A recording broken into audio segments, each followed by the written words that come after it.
नमस्ते छात्रों, आप सभी का डीएवी श्री विष्णु विद्या निकेतन में हार्दिक स्वागत है। मेरा नाम टी संतोष, कक्षा 8वीं, विषय हिंदी, और आज का जो अपना पाठ है उसका नाम है राजा बदल गया। इसका हम पहले एक भाग देख चुके हैं, अभी दूसरे भाग को शुरुआत करते हैं। तो आइए देखते हैं राजा बदल गया पाठ का भाग दूसरा। पहले भाग में हमने देखा था कि एक लड़का था जिसका नाम राजेश था और वह जंगल के रास्ते जा रहा था। तो उसे क्या हुआ, एक सिक्का मिला। तो उसने पहले साधु महाराज को दिया, लेकिन साधु महाराज ने वो सिक्का नहीं लिया। उन्होंने कहा कि हम जैसे साधुओं के लिए यह सिक्का नहीं है। तो अब आगे देखते हैं। साधु की बात मानकर राजेश आगे चला तो उसने देखा कि किसी राजा की सेना चली जा रही है। जब साधु महाराज ने कहा कि ये सिक्का हम जैसे साधुओं के लिए नहीं है, हमें धन संपत्ति की आवश्यकता नहीं है, तब साधु महाराज ने सिक्का उसे वापस दिया और राजेश वह सिक्का लेकर आगे चलता जा रहा था जंगल के रास्ते, जंगल की ओर। तो उसने क्या देखा कि जाते जाते उसने देखा कि किसी राजा की सेना जो है बहुत भारी मात्रा में सेना है और राजा अपनी सेना को लेकर कहीं जा रहे हैं। इतनी बड़ी सेना को देखकर वह सोचने लगा कि जरूर कोई बात रही होगी।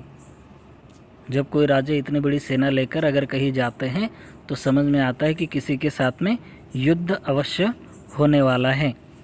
तो यही उसने सोचा कि इतनी बड़ी सेना कहीं जा रही है तो जरूर कोई बात है, या तो कहीं पर युद्ध होने वाला है। उसके मन में ये विचार आने लगे। राजेश अपनी सेना, जो राजा अपनी सेना लिए जा रहे हैं, उसने सोचा कि कोई तो बात है, इसलिए जो राजा है अपनी सेना लेकर कहीं जा रहे हैं। उसने एक सैनिक से पूछा, जब उसके मन में ये शंका थी कि कहीं पर युद्ध होने वाला है शायद, इसलिए राजा क्या है इतनी सारी सेना लेकर जा रहे हैं। तो उसने एक सैनिक से, जो वहाँ से सैनिक जा रहे थे, उनसे पूछ लिया कि भाई आपके राजा इतनी बड़ी सेना लिए कहाँ जा रहे हैं। सैनिक से पूछा कि भाई आप जो है इतने सारे लोग और जो आपके राजा है इतनी बड़ी सेना या इतने सारे सैनिक लेकर कहाँ जा रहे हैं, क्या कहीं पर युद्ध होने वाला है, किसी के साथ में लड़ाई होने वाली है? यह सब उसने वो सैनिक से पूछा। ये हमारे राजा शूर सिंह है जो पड़ोसी देश पर आक्रमण कर उसे, जब क्या है वो सेनापति ने या जो सैनिक है उसने राजेश को बताया कि ये जो राजा है उनका नाम क्या है, शूर सिंह है। ये हमारे राजा है, उनका नाम शूर सिंह है और वो पड़ोसी देश पर आक्रमण करने जा रहे हैं। जो पड़ोसी देश है, जो उनके साथ में, जो उनकी सीमा से लगत में जिसकी सीमा है दूसरे देश की, उस देश के ऊपर वो क्या है आक्रमण करने जा रहे हैं, उनके ऊपर हल्ला करने जा रहे हैं और आक्रमण कर उसे लूटने जा रहे हैं।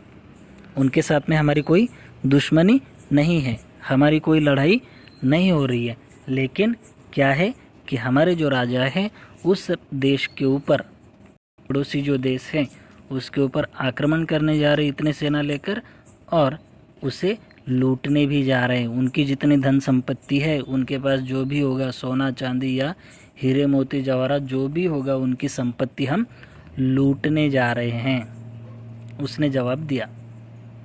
जब राजेश ने पूछा तो सैनिक ने उसे बताया कि नाम शूर सिंह है, वो हमारे राजा है और पड़ोसी देश पर आक्रमण करने जा रहे हैं। उसने राजेश को उत्तर दिया। राजेश राजा के पास गया। जब उसे समझ में आया कि राजा क्या है आक्रमण करने जा रहा है, यह सब पता लगने के बाद में वो क्या है राजा के पास चला गया।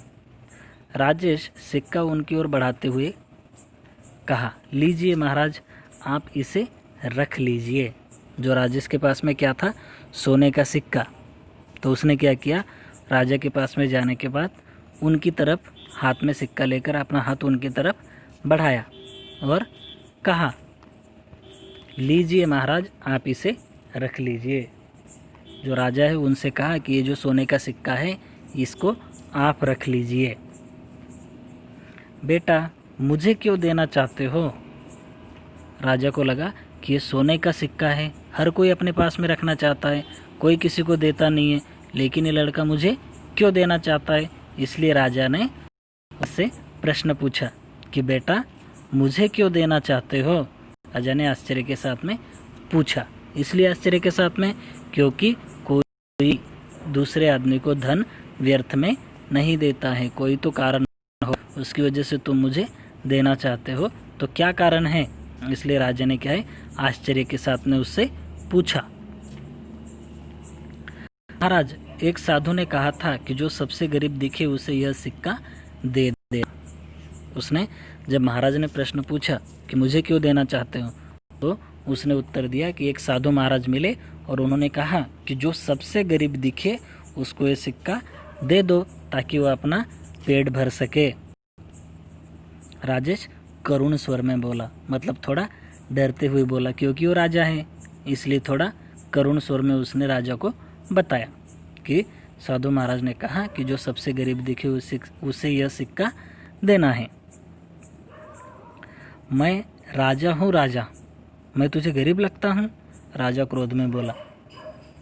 राजा को गुस्सा आया, क्योंकि मैं कोई गरीब नहीं हूँ, मैं कोई भिखारी नहीं हूँ, मैं एक राजा हूँ, मैं किसी से ऐसे लेता नहीं हूँ। और तुम मुझे क्या समझते हो? तुम मुझे गरीब समझ रहे हो, इसलिए तुम मुझे वो सिक्का देना चाहते हो। तुम्हें पता है कि मैं एक राजा हूँ, मैं कोई गरीब नहीं हूँ, ऐसे राजा ने गुस्से में कहा। राजा को गुस्सा आया क्योंकि राजेश ने राजा को गरीब समझ लिया था। महाराज, यदि आप अमीर होते तो दूसरे देश को लूटने के लिए इतनी बड़ी सेना लेकर क्यों जाते? राजेश ने कहा कि महाराज, अगर आप अमीर होते, आपके पास बहुत सारी धन दौलत होती, तो आप दूसरे देश को लूटने के लिए नहीं जाते और इतनी सेना लेकर भी नहीं जाते। इसका मतलब आप गरीब है, इसीलिए तो दूसरे देश पर आक्रमण करने जा रहे हैं, उनको लूटने जा रहे हैं। इसका मतलब आप गरीब है, इसलिए मैं ये सिक्का आपको दे रहा हूँ, ऐसे राजेश ने उत्तर दिया। राजेश की बात राजा की समझ में आ गई। राजा समझ गया कि बच्चा क्या कहना चाहता है, कि जो मैं ये करने जा रहा हूँ वो गलत है, दूसरों को लूटना गलत है। ये बात राजा की समझ में आ गई।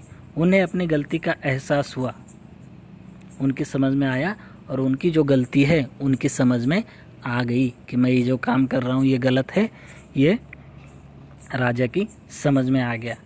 राजेश की प्रशंसा करते हुए उन्होंने सेना को वापस लूटने का आदेश दिया। जैसे उनके दिमाग में आया राजेश ने बताने के बाद में कि ये जो आप कर रहे हैं ये गलत है, दूसरे देश को लूटना नहीं चाहिए, क्योंकि हम सब भगवान की ही देन हैं, हम सब भगवान के बनाए हुए हैं, एक दूसरे के साथ में प्यार से रहना चाहिए।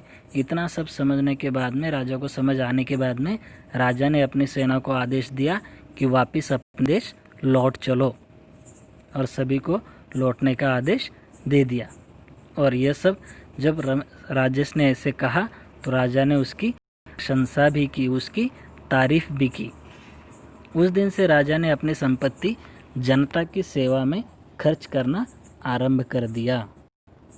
उस दिन से राजा को समझ में आ गया कि राजा का कर्तव्य है कि जनता की सेवा करे, और तब से राजा ने क्या है, अपनी जितनी भी संपत्ति है राज्य में वो सब जनता की सेवा में, जैसे जिसको जो आवश्यकता है उसको वो चीज़ें उसने देना चालू कर दिया और जनता की सेवा करना शुरू कर दिया। यह हो गया अपना पूरा पाठ पूर्ण हो गया यहाँ पर। तो मिलते हैं अगले एक और पाठ के साथ में, तब तक के लिए धन्यवाद।